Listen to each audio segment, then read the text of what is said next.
day one of getting my boat ready to sail to the Bahamas.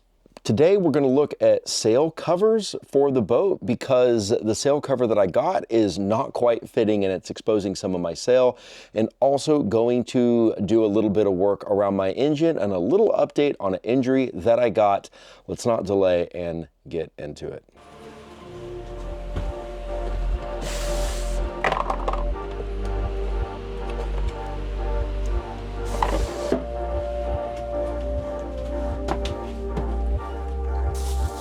This is some fabric from Michaels. I don't think it's weatherproof. It's just the thickest one that I could find. It's definitely not going to be UV resistant. It was also $3. My plan is to use this and this whipping twine that I have to do a little cross stitch onto this, because this is the actual problem. So there's the sail cover, nice new fancy sail cover, and this is where it's not long enough, so I'm covering my sails inside of this.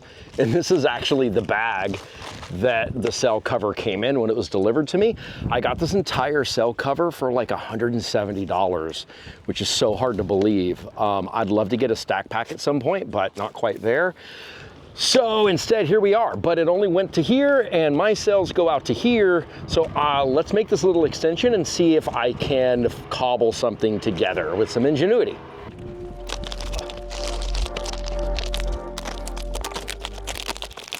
So one of the things I can talk about here while I do this is that, you know, the question can be, why does the sail cover matter? Well, this is not something that you do just to cover it because it's kind of a nice thing to do, like maybe covering your car. On a boat, on a sailboat, the sail cover matters because the UV damage, you've got to protect it from the sun. It is not a choice.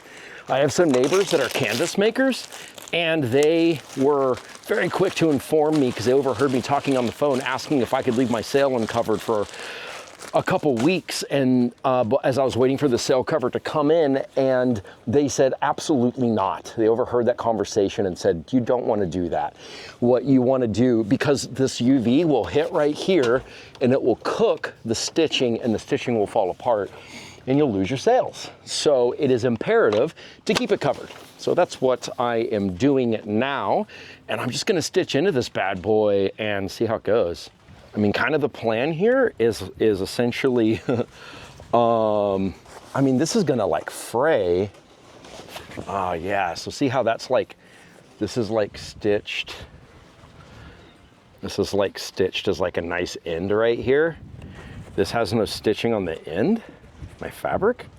So it's just gonna fray off.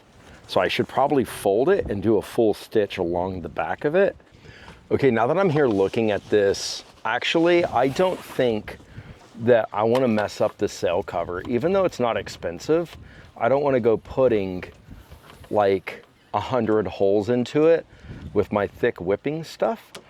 I think that, I just don't think that's going to be better long term. I think what's going to serve me for as long as I'm using this cover is actually just to use this $3 of fabric and wrap it over the top like this, and let this cover it. I'm just gonna do this. I'm gonna wrap it like this, right? It's exactly the length that I need. And I'm gonna tuck it under here. And I'll put it up over the top. And then I'll use some little extra line that I have. Yeah. I know this seems lazy. I hope I'm not being lazy. I think if I had like a sewing machine or something, but I mean, I can just throw this on every time I lower the sail for the day, someday whenever Nomad sails.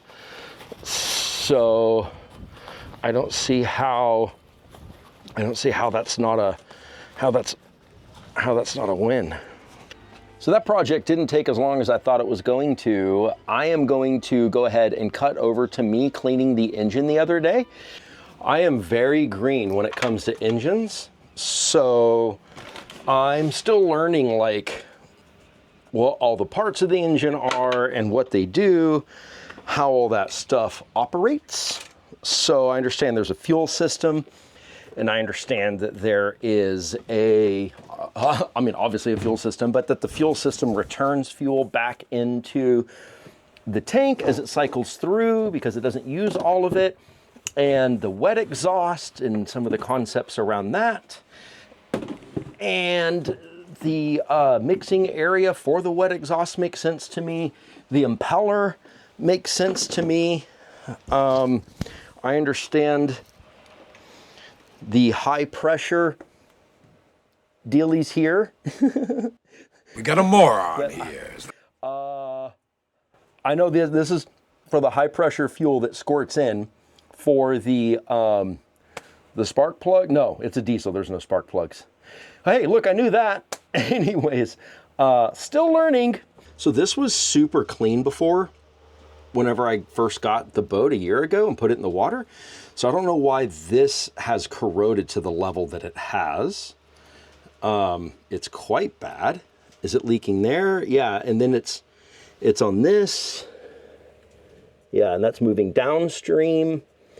So I'm just gonna vacuum absolutely everything out, and let's see what she looks like whenever I'm done. Of course, in the first few minutes, I immediately go and find a problem. So upon further investigation between myself, ChatGPT, and my stepdad, I believe that this is coolant. It has no smell, no flavor. Yeah, I tasted a little bit of it. I mean, it's bitter. And it has no viscosity. So I just cleaned it off. We'll see if that gets better. If you guys have any tips for that, please let me know, or what you think it might be.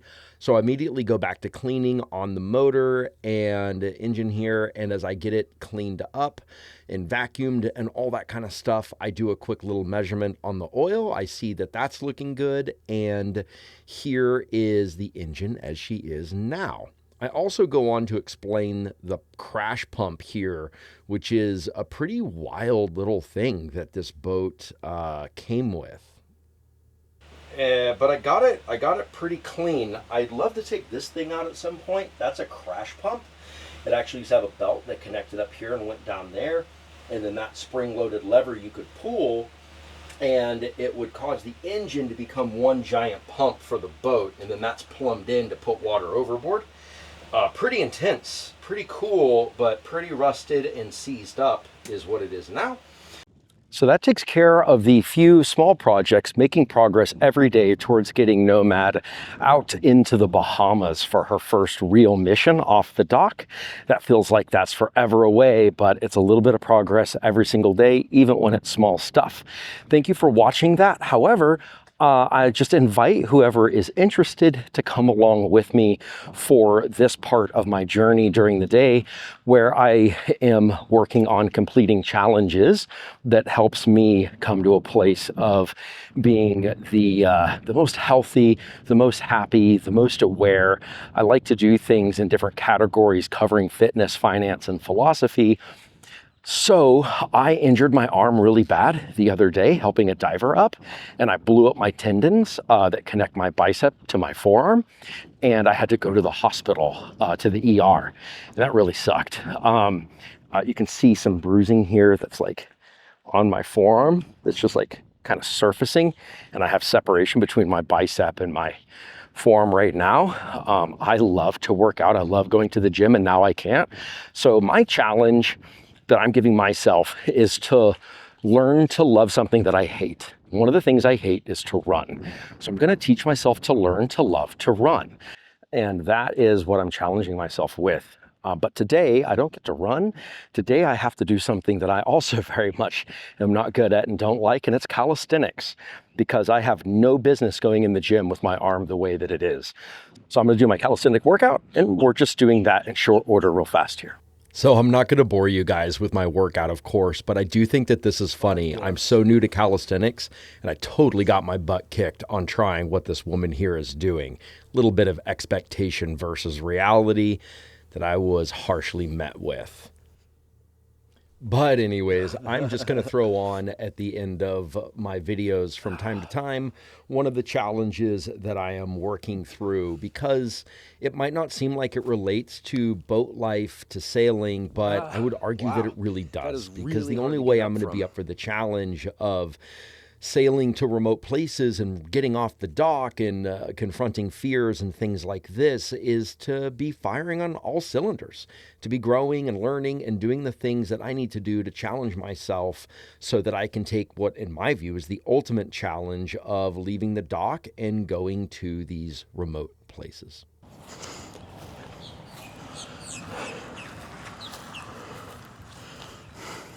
Thank you for watching, travelers. Another day down, another day closer. Thank you for staying tuned to the saga. If you would consider a like and subscribe if it's your vibe, that would mean the world. And I will see you guys tomorrow.